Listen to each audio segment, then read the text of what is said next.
Hi, I'm Sarah from The Upcoming. A real pleasure to be here with you at the 2025 Berlinale. Maybe you could begin with an introduction to Dreamers, your film. For people who don't know anything about it, what can they expect going in? Dreamers is a film that I would say is about love, ultimately. It is set against an immigration background, but for me, it's about finding love in places that we rarely see love. It's about a woman who, I guess, finds her voice and who she is through adversity. But I want people to sort of walk away feeling hopeful, frustrated, all the emotions, but that's the intention, yeah. And I know it's a deeply personal story to you, based on your own experiences. At what point did you know that you wanted to make a fiction film, as opposed to, say, something completely autobiographical? So after my immigration experience, I think it was maybe like 2 months after, I was like, I really want to tell the story. But also I think like I didn't want to do it in a way that everyone else knew. Like, I basically wanted to make it feel like if you pick up a newspaper, you wouldn't see this story. At that point, I was like, okay, let me figure out ways in which I can make this a bit more fictional while still it being about me. And I always say the main character is more or less me in terms of the experience.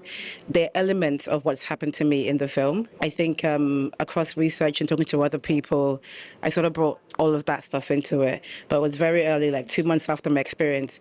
I think because I saw so many things and heard so many different things, I kind of knew I wanted to tell the story. I guess maybe you're sort of flipping perspective.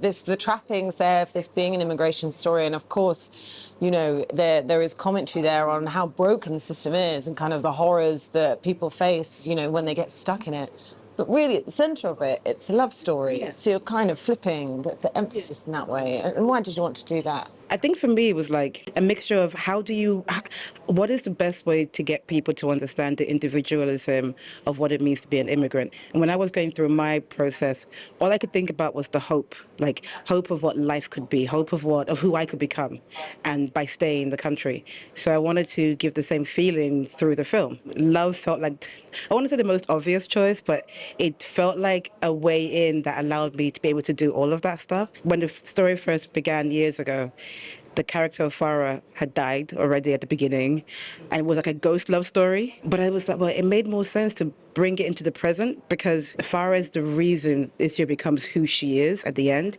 Brought that in, kept her alive, and then created this love story. But I think when audiences watch it, what I want is for them to feel like I also experienced that.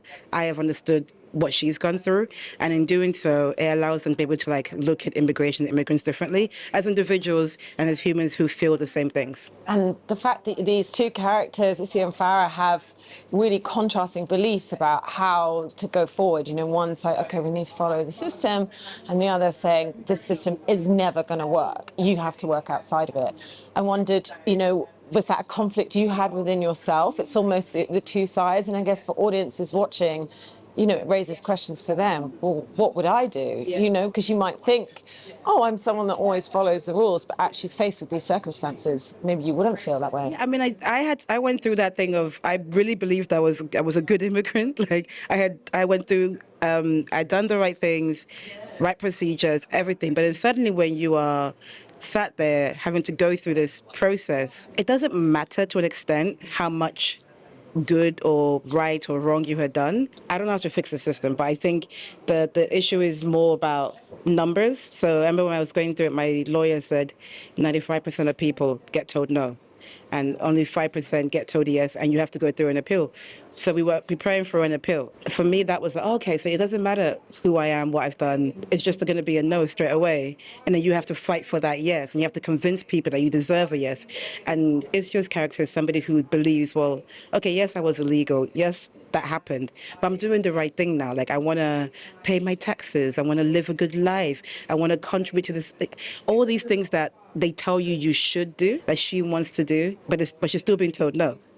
And in the face of that, what do you do? At some point in time, you kind of have to say what's right for me, and that's the most important thing. I think that's kind of what happens. Like sometimes what's right isn't right, and what's wrong is sometimes right. I think that's just life, though. Maybe we can talk about the way you've shot it as well, and kind of the visual language you're using, particularly your use of colour, and the way you shot the removal centre, for example. So how was that a tool to tell your story? I was always clear from the beginning that this is a love story, and therefore it needs to look and feel like a love story, and that means colours. And the room of Isio and Farah is the warmest in the entire place because that is where their love exists.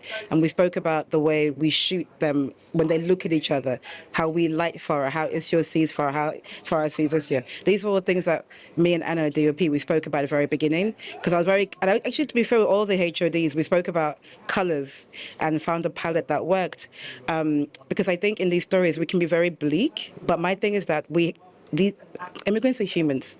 They fall in love, they cry, angry. I went through all that stuff myself, and so I wanted audiences to not feel like they were watching an immigration movie, but still know it's an immigration movie. So like when you are in the hallways and everything else, it's still a bit bleak, the colors are it's colder. But as soon as they go into the room, you're like, and I wanted that to be that contrast of this is so beautiful, but wait, should it be beautiful? Because it's like what's happening isn't really beautiful, but the love is beautiful. And if you have that conflict within yourself, I think I'm doing a good job then. Two phenomenal actresses right at the centre of your film, Ronka and Anne. What was it like collaborating with them? What were some of the highlights of the process of working together? And what would have been some of the challenging moments too? In terms of challenging moments, I'm very conscious about it's my experience. I think it's about putting my trauma on other people. So, we spoke about well-being and we spoke about how to make sure that people felt safe as well. But I think what's beautiful about working with both of them is that they really bring 1,000% of themselves into it. And during rehearsals, we sort of went through a process of creating the backstory of these characters and who they are. And also, we also spoke about who they would be later after Farah goes and Ronka goes. We're like, okay, what is their life after? And also, what is the life they could have had if they both got out together? Which was, I think we created a nice palette of who these characters are in the rehearsal process that sort of made us going through the film easier. We also had an intimacy coordinator who helped to sort of like create a level of trust as well between them. So I think there's this great chemistry. But all these things I think are possible because like they just gave me everything that they could give, which is beautiful and amazing. And maybe you can talk a bit about the use of like the masquerades kind of as this symbol. And I was reading that you were really afraid when you were younger. So what does that symbolize for you? And in the story, in a way, it's kind of a different way of accessing discussions about fear, power and identity. Yeah, I think, the masquerade is particularly that. The masquerade is about how do you materialize your trauma and your fears. So when I was writing, there was a point in which I had to go through like therapy to be like, okay, I need to be able to write this film without me consistently looking at myself and being able to look outside of myself. And I had one therapy session where my therapist was like, okay, what does immigration look like to you? Let's figure that out and might help you overcome your fear of immigration. And I drew a monster. And I was like, oh my God, this is why I've been so scared of it, because in my mind, it's literally like a big monster. It's a big thing that I'm scared of. And so when in the film, I was like, okay, what does this remind me of? Being a kid, masquerades, and what they symbolize, spirituality in terms of ancestry and gods and everything else. So I wanted to find a way to articulate Isio's inner fear and inner trauma. And so the masquerade sort of made the most sense because it was something I was scared of as a kid. And later in life, it still symbolized a kind of fear that was in me towards immigration.